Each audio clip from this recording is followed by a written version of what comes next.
Why are you so vocal about social justice issue? Why are you not busy with like your film industry career and everything also? Role models are not cinema stars. You know that. Role models are not cricket players. They're not politicians or rich industrialists. Why are you talking about this? Why are you raising the question of caste? Do you get some kind of responses like that? I might be born into a privileged caste, but the people of my caste are not my people. It's the people who are the equalitarians of the movement. These are my people. It's been a long that you're not in jail now. We don't believe going to jail is wrong, especially when you don't break the law. We believe speaking truth to power. Why don't we have leaders like Baba Sahib? Why don't we have leaders like Tande Periyar? We should be those people. Is it like okay to ignore the caste privilege, or we should accept that yes, caste privilege exists and you get lots of facilities because of your caste? The dominant caste can't see it. They don't want to see it. They are overrepresented in terms of politics, in terms of top jobs, in terms of education.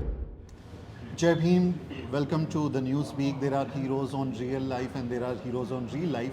I have a person who's a hero in real life also, who proudly says Jai Bhim and carrying the flag of anti-caste movement ahead in Karnataka. I have the Chetan Kumar, who is also known as Chetan Ahimsa. He's a Kannada actor, he's a superstar guy. Thank you, Chetan, for coming to meet me. I just randomly sent him a message over Twitter and asked him to meet me, and he is so kind to give me time. Thank you so much. It's a pleasure to meet you. Jai Bhim to all, and you're doing wonderful work, spreading the idea of equality and justice and rationality and the Baba Sahib Tande Periyar vision across the nation. You're doing a wonderful job with How's Newsbeak. everything in Karnataka? I think it's good in terms of we're spreading good awareness, but at the same time, lots to be done. This is day by day society which should become more equitable, equalitarian. Is becoming more unequal. You're talking about economically, socially, in terms of caste and gender, and there's a lot of differences. I think the solution to all the struggles, Mr. Sumit, my friend, I see in Baba Sahib and Tande Periyar's vision, and that is also in our Constitution's preamble. And so equality, justice, rationality, we must spread that ideology. It is a solution to all the struggles, and it is a very transformative vision. And it's very necessary today in Karnataka and across India and frankly across the world. It's been a long that you're not in jail now. You were sent to jail, I guess, 2 times. Twice you were in jail. In 2022 I was in jail. On my birthday, 39th birthday, I was in jail. 2023 also last year they put me in jail. I guess it's 2024 now, so they might put me in jail again. But Tande Periyar went to jail 23 times in 15 years. It is not, we don't believe going to jail is wrong, especially when you don't break the law. We believe speaking truth to power. And when the system cannot defeat you in ideas, they try to silence you, scare you by throwing you in jail. So we obviously don't fear jail. We don't break the law, but we must speak truth, and our ideologies, we believe, are the truth. And if you have such strong notions that ours is wrong, defeat us in the battleground of ideas. But since they can't, they find reasons to concoct, and for tweets, they put me in jail, silence my freedom of speech. But we're ready to face that. We're ready to face it, and we know that what we're saying is in the best interest for not just Kannadigas today and Karnataka people today and the nation today, but our children and grandchildren and many generations to come. So Baba Sahib and Tande Periyar laid the foundation for us. We must also plant the sapling and let our children, grandchildren eat the fruit from that equalitarian movement. Wow. But we have many heroes who are, earning well. They are doing well on their box office. They are busy with their films and other things also. And they hardly speak on social justice issue. Why are you so vocal about social justice issue? Why are you not busy with like your film industry career and everything also? My reason to come, Mr. Sumit, 18 years ago, leave America and come when I was 23 years old, was to serve in Karnataka, was to give back. I understood that in society, we're all born equal. But once we're born, this graded society on the basis of caste, education, gender, on the basis of class, so many things, language, there's so much inequality. And some people like me are the beneficiaries of so much. I'm by birth beneficiaries of caste. I'm by birth beneficiary of being a male, and I have economic privilege, education for so many generations. In fact, I was born in America, but my father and mother are doctors from India because we had so much educational access for so many generations. So I came to India to serve and give back to society because I feel those who have gotten more like me should give back, and those who have received less, like many Dalits, Adivasis, women, many transgender, many poor religious minorities to gain more. So I came back to serve, and cinema just came accidentally, and I got a chance, and because other people did good work, I got the lead, and I got a good name for myself. So that was another privilege that I got, which is not something I've necessarily, I have worked hard, it was just by chance, like so many other things. So by choice, I should give back to society even more. So in films, if I do more films, Mr. Sumit, like many actors, I as an individual grow. My bank balance grows. I become a bigger star in popularity, cutouts, banners, fan following. But instead of me as an individual who's already gotten so much, gaining more in this unjust system, we must give back more and build a society. And that's what Baba Sahib did. That's why we remember him. That's what Tande Periyar did. That's what so many people in Karnataka like Kuvempu and Baswa and the Sharanas did. Pule couple who are role models to me and my wife. Exactly. We went to Pule Wada on Savitribai Phule Jayanti this year on January 3rd. And so these are the role models that we must bring in. Role models are not cinema stars. You know that. Role models are not cricket players. They're not politicians or rich industrialists. Role models are those who selflessly give back to society. The real heroes. The real heroes. To be a camera real hero, it doesn't take much. Somebody gives you an opportunity, you act. But to be a real hero, that's something serving. It takes courage, the guts. You have to say that this is wrong and this is right, and you have to be with the right thing. Yeah, it takes courage. You have to understand, and you have to walk the talk. You know, not just pointing out the wrongs, but you have to actually live that to the best of your ability. So that's what our icons did, and that's why we need that for today. We can't just expect that from people. I mean, I used to think to myself, why don't we have leaders like Baba Sahib? Why don't we have leaders like Tande Periyar? We should be those people. We should be such thinkers and such activists and such individuals in our own small mini ways. So that's what inspired me to do good work. And even in America, there's a lot of racism. There's a lot of religious intolerance. There's a lot of just institutional injustice, which I was also the victim of. So I realized that I could do a lot in India, where I am the privilege of so much. So give back in that way and serve. And I've got an opportunity, and you're giving me a chance to talk, Mr. Sumit, to like lakhs and crores of people across the nation who are listening to us. Our audience gonna love you, because we get many requests from the audience that you should interview Chetan. Now finally you're here. That's an honor. Thank you. So you were talking about the caste privilege. There are people in India, those who says that we have done nothing wrong in history, although they have done. There are people who are being deprived of their basic right for centuries. Dalits people are suffered a lot, but people are not recognizing that there is a caste privilege. There are people who are victim of caste-based discrimination, and there are people those who are beneficiary of caste system. Yes. So is it like okay to ignore the caste privilege, or we should accept that yes, caste privilege exists and you get lots of facilities because of your caste? Absolutely. In this society, those who have gotten so much benefits from caste are oblivious and cannot see their own benefits and do not understand the benefits of caste. And those who are deprived are clearly articulating their struggle, but those are being neglected. See, when I understood this, Mr. Sumit, was in America when I was a person of color and experienced so much racism for 18 years, physical, mental, institutional, and all types of racial violence was perpetrated. And once I got to Yale, which was an extraordinary university, like Baba Sahib went to Columbia, India, and LSE, and he said that I was treated like a human, and I went to Yale, I was treated like a dignified human. But once I went to Yale, I would talk to these white students, and I would think to I would express to the white students, you are so conscious, you're such a good person, you're such a thoughtful person, why don't you talk about racial injustice and our struggles in too? And you know what they would say? They would say, you're just making it up, there's no racism.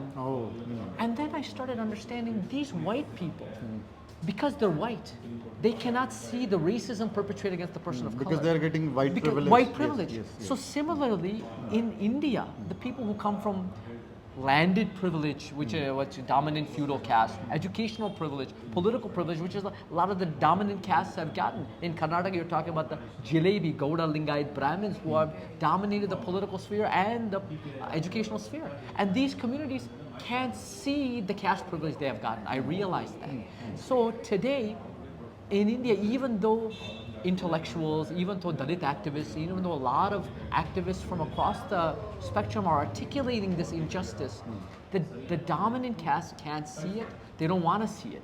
So I realize it's important for me, through facts, through analysis, through statistics, to bring out these true elements. See, for example, in my own family, I've gotten 3-4 generations of educational privilege. My great-grandfather was Mysore health inspector. Today, the Dalits and Adivasis we work with are first-generation educated. First-generation learners. Learner. So there's a built-in educational disproportionate. You talk about landed. Today, the landed farmers movements, these landed are big landlords. And these are the ones with landed gentry. The vast majority of Dalits who are in our movement and active, who believe in the equalitarian movement, are landless, are cool economy because we work in other people's land. There's an economic difference. Also, you're talking about politically. Politically, the Lingaites, the Wakligas, and a lot of dominant caste groups had their own political assertion for decades and even generations. But today, there's no anti-caste or even like, there might be Dalit political representatives because of the reservation system, but they're not articulating liberation, equalitarian, justice-based politics. Right. They as individuals are growing, which of course Baba Sahib realized that flaw, Kanchi Ramji realized that flaw. So there's so many types of built-in birth-based injustice that we must acknowledge, and very importantly, Mr. Sumit, even today, there is a caste census that Karnataka is trying to bring out, which for 8 years, 2 undercores, they haven't brought it out yet. 2 groups are opposing the caste census. That is the Lingaites and the Waklikas. Because these are dominant feudal caste groups who do not want the truth that they are overrepresented in terms of politics, in terms of top jobs, in terms of education. And who is and the Dalits and Adivasis are overrepresented in terms of poverty, in terms of jails, in terms of menial work, in terms of Devadasis and historically. So they don't want to acknowledge this statistical disproportionality, and they don't want that caste census to come out. So this shows that the dominant communities in Karnataka not only are they not oblivious to the caste injustice many times, they actively want to stop the awareness of the fact that data and empirically this injustice must be called out and proper policies must be brought in. So they are actively stopping it. So this is something we must be aware of. Caste is something that if we haven't understood the 3,500 years of Varna system and Brahminical caste injustice, we haven't understood India at all. We haven't understood Karnataka at all. So we fight like the way Baba Sahib and Tande Periyar did against the entire system. So anti-caste movement, anti-patriarchy movement, which is not 9 years, it's 9,000, 10,000 years old. Anti-capitalist movement, Baba Sahib in 1935 also articulates to the workers, says the enemies are not just Brahminism but capitalism too. Yes, so no capitalism is also, and who are the ones living in jeopardies? It's not the Lingaites, Vaklikas, Brahmins or the dominant caste, it's the Dalits, Adivasis and nomads who are living in jeopardies. Yes. Who are the ones who are overrepresented and poor?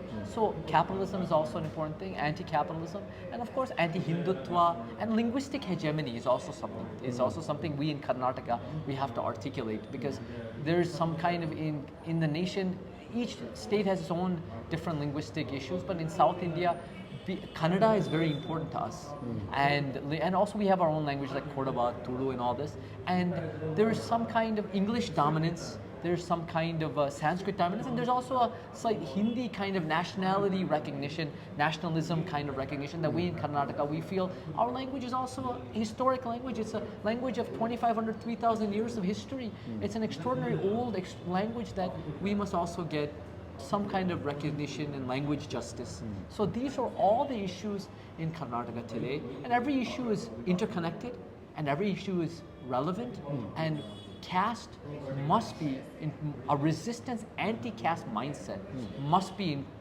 included in that overall justice mechanism. That's the Constitution's preamble: equality, justice, fraternity, freedom, socialism, secularism. If there's anybody in Karnataka, Mr. Sumit, that is articulating that vision, it's no political party, it's the Ambedkarite blue shawl movement that is articulating that vision. And I'm very proud to say that they are the ones who are truly articulating what is necessary for the nation and for Karnataka at its best. There's the beauty of a mid-grade movement actually. Yes, yes. So you mentioned about racism, like if you're comfortable, I know that it might be difficult to remind those experiences. Did you face racism in America? Can you just speak about something? Yes, at a very young age, I started facing racial discrimination. You're talking about, for example, small age, they would be like, in schools, they would be pushing you, throwing you intentionally when you're going in front of like, all the white kids were going, they would target you as a person of color. In fact, in our homes, there were white kids. We lived in a white area,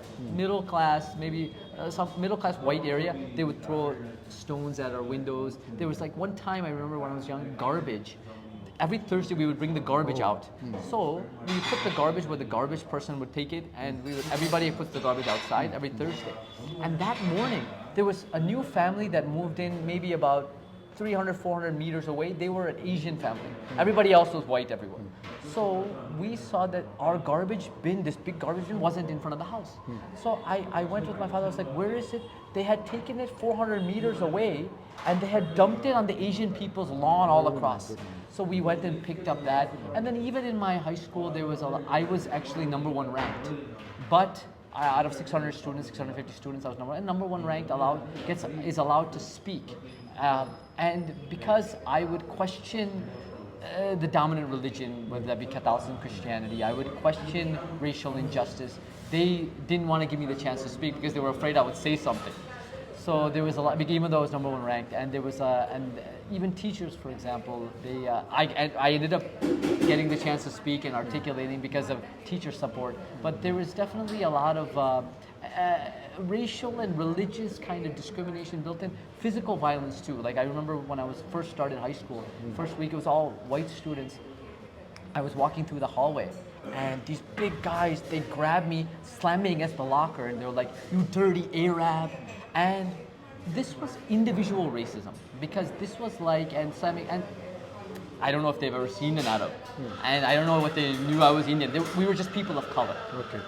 So, and also after 9/11, this was before 9/11, but after 9/11, there was a lot of institutional racism.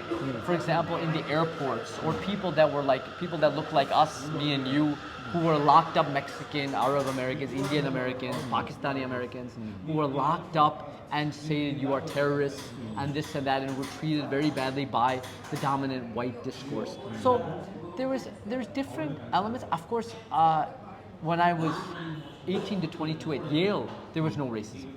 It was an extraordinary place of education, of learning, of respect, of dignity. But the 18 years that I grew up in South Side of Chicago, there were repeated episodes. There was a little bit, I was younger, I was smaller, and there was a fear too, which is there that anybody might be. Of course, everybody wasn't like that. There was a lot of good people who fought racism in their own ways, even as white people who articulated it in their own small ways. But at that time, it did affect you as a kid. And I started realizing that I shouldn't just fight against racism in America, being a person of color, being someone who experienced it. I should also understand all injustice in the society and understand that I am also the beneficiary of so much injustice in Karnataka. See, instead of looking at myself as a victim in America of race and religious discrimination, I should see myself also as the beneficiary of so much privilege in India, because my parents went to medical school, because I come from a dominant caste, because I'm a man, because I was never economically deprived. And then I came to India and also became a film actor, and successful films also came in. So I realized that I could do, if everybody in the world is equal, and if every life is equal, then we should go where we could do the most good. And if I could help 10 people, 20 people in America, I could help 50 people or 100 people in India. So I decided to come here and serve, and now I've gotten a much more bigger kind of stage now to do good work. And I thank you for the opportunity, and I thank a lot of the people in Karnataka who are doing wonderful, transformative art, media kind of radical kind of smaller media channels that are doing truth telling. that are talking truth to power, that are expressing, and that's the wonder of social media and the wonder of new media, that these new media groups are coming out and allowing us all to speak and articulate our issues. And it's not all about money or all about placating the power system. It's about telling truth and helping people think and envision a better society. I wish everybody who is experiencing such kind of discrimination overseas can have some sensitivity like you in India in terms of caste also. Thanks for sharing the experiences, because it might be hurtful, but yeah, we all are going through the same experiences in India as well in terms of caste. See, some of the people in celebrity, this is the last question, although we're going to take lots of time because this is really interesting. Yeah. There are different people in film industry, in celebrity, like in sports and other field also. They have been subjected to racial discrimination overseas in different nations. They have put those things on social media about their experiences, that they have gone through such kind of experiences, but they never talk about the caste-based discrimination in India. They do not recognize that yes, caste is a factor in India. Indian caste system is very brutal, and people are being killed for being from a particular caste also. Absolutely. So isn't it very double standard kind of mindset that you, one hand you play the victim card and another hand you just ignore it?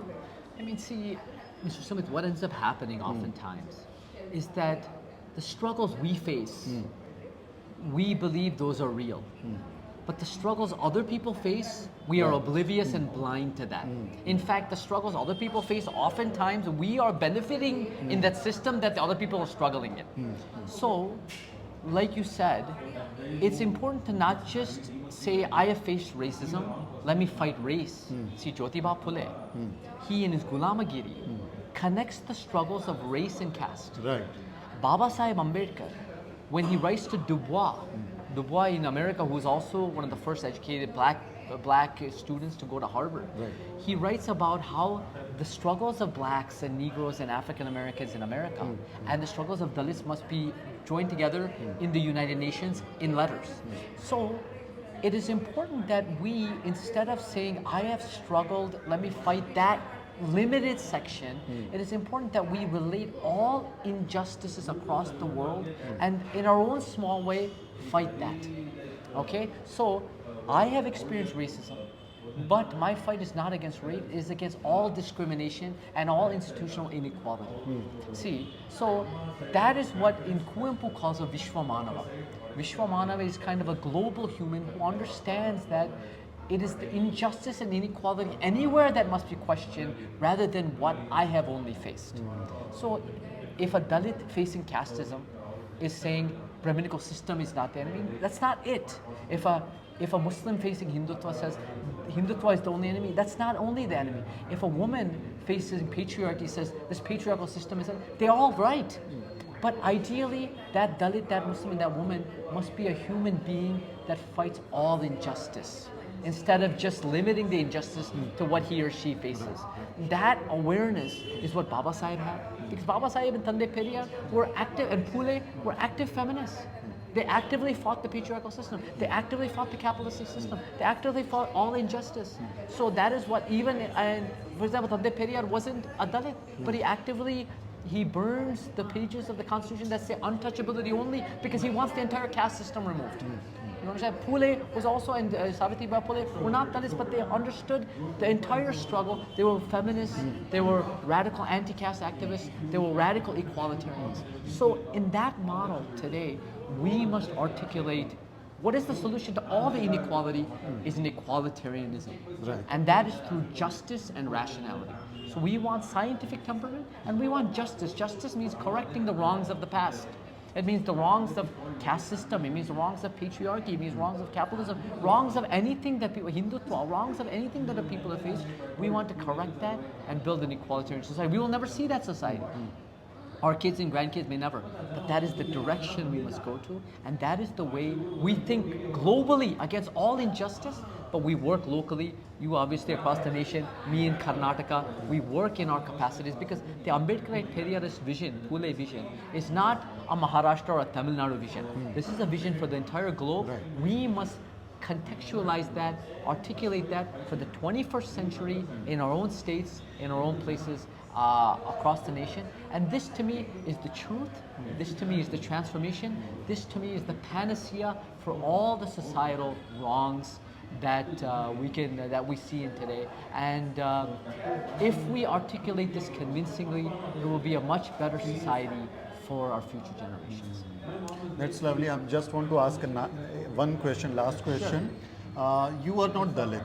I'm not Dalit. If I'm not wrong, you're from Lingayat. I'm a Lingayat. So you're from Lingayat. So if you talk about Dalit issues, you talk about caste issues, do you get some questions from the community, your community itself, like family and friends, that why are you talking about Dalits? Why are you raising the question of caste? Do you get some kind of responses like that? See, I've been fortunate that the people close to me, my father, my mother, my wife, my brother, are all active in the movement in their own way and are dedicated to the cause of, in their way, a better society. We have ideological differences. I acknowledge myself as an Ambedkar Periyarist equalitarian. They might articulate their own ideologies in different ways, but they are committed to the cause. But of course, people outside of that, for example, a lot of people from the same caste I'm born in, they don't accept my philosophy. Right. They see, because I question them too, and I question their privilege, and I question their actions, and I question the actions of Lingayat leaders. And I say, Lingayat leaders put up Basavanna photos, but Lingayat leaders are opposed to the ideology of the Sharana movement because they want to continue their own privilege and dominance, caste, political, educational, economic, landed, all types of privilege they want to maintain. So today, people say, who are your people? You're one of us. I say one of us is not those from the same caste as us. Then one of us is not those from the same religion as us. One of us is not the same city or the same family even. One of us are those who believe in the ideology of equality, justice, and rationality, and articulate that in the movement and live that on a daily basis. So we must build a movement of ideology. See, if Hindutva today has grown in the past 100 years, they have articulated an ideology of justice in their own ways, but that justice is based on hate. That justice is based on false history. That justice is based on demonizing of the religious minorities. Communists also articulated justice, but theirs is only anti-capitalism, and it's only a class-based justice. They don't understand India's socio-cultural, so much gender, linguistic, all types of injustice. So we must articulate a complete justice and that is the ideology of our system, and that is the way we build a better society. So yes, to me, those of my community caste birth oppose me, and I oppose them too. And they have mixed feelings towards me because one, they say Chetan might be articulating the ideas of the Sharana movement, but it goes against their self-interest, so they don't like that. But at the same time, I am happy that today, when I went to jail, when people come and create ruckus in front of my house, Hindutva entities, Brahminical entities, whoever that may, those people who believe in the same ideology as me, the equalitarians, the Blue Shawl movement, the Ambedkarite Dalit movement, they stand with me. If anybody stood with me when I went to jail, it was the Dalit movement, actively fought and got me out of jail. Anybody stood with me when any kind of injustice happens for anything, it is the active Ambedkarite equalitarian movement. So I might be born into a privileged caste, but the people of my caste are not my people. It's the people who are the equalitarians of the movement. These are my people, and I thank them for standing with me, even when I'm not born in the same caste as them. It is the privileged responsibility to make the society more better, because we are the victims actually. So thank you for sharing your thoughts with us. It was really listening to you, and with the promise that we're gonna shoot a long interview someday with my camera team, whether you're in Delhi or I'm in Bengaluru. So we're gonna have a long interview again. Thank you so much. Thank you, Mr. Sumit. Jai Beam to all. It was a pleasure. It was a pleasure. So what's your opinion about this? Whatever Chetan has commented, you can put your opinion in comment section, and do subscribe my channel. Thank you. Jai Bhim. Jai Bhim. साथियों, अगर आपको the news beak का काम पसंद है और आप चाहते हैं कि हम यूं ही अम्बेडकरवादी पत्रकारिता करते रहें, तो हमारी आर्थिक मदद जरूर करें। आप अपनी स्क्रीन पर दिखाई दे रहे इस क्यूआर कोड को स्कैन करें और न्यूज बीक फाउंडेशन के खाते में अपनी दान की राशि भेजें। क्यूआर कोड के अलावा आप यूपीआई के जरिए भी मदद कर सकते हैं। आप हमारी यूपीआई आईडी newsbeak@yesbank पर भी मदद भेज सकते हैं। इसके अलावा आप हमारे अकाउंट में भी मदद भेज सकते हैं। खाते का नाम है न्यूज़बीक फाउंडेशन, अकाउंट नंबर है 02358800000640। IFSC कोड है YesB000235। बैंक का नाम यस बैंक है और ब्रांच है नेहरू पैलेस, दिल्ली। आप डोनेशन के एवज में इनकम टैक्स में भी छूट पा सकते हैं। डोनेशन की रसीद पाने के लिए ट्रांजैक्शन का स्क्रीनशॉट हमें भेजें। टाइप करें डोनेशन स्पेस आपका नाम और हमें 8595794224 पर व्हाट्सएप करें।